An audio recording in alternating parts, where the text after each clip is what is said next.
మీరు చూస్తున్న ఈ పువ్వు చూడండి. ఈ పువ్వు ఎక్కడో చూసినట్టు అనుకుంటాం కదా. ఇది పువ్వు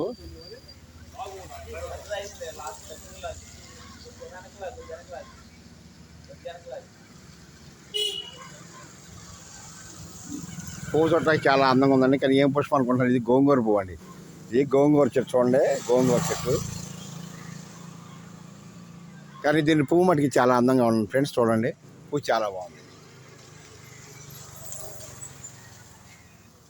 గోంగూర తింటే ఐరన్ ఉంటుంది, ఆరోగ్యానికి చాలా మంచిది. గోంగూర తినండి అందరూ కూడా. కానీ పువ్వు మటుకి చాలా అందంగా ఉంది ఫ్రెండ్స్. చూడండి.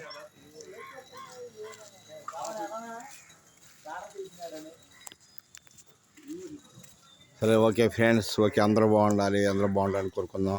పంటలు బాగా పండాలి, రైతులు బాగుండాలి, అందరూ బాగుండాలి అని కోరుకుందాం ఫ్రెండ్స్. Okay, bye.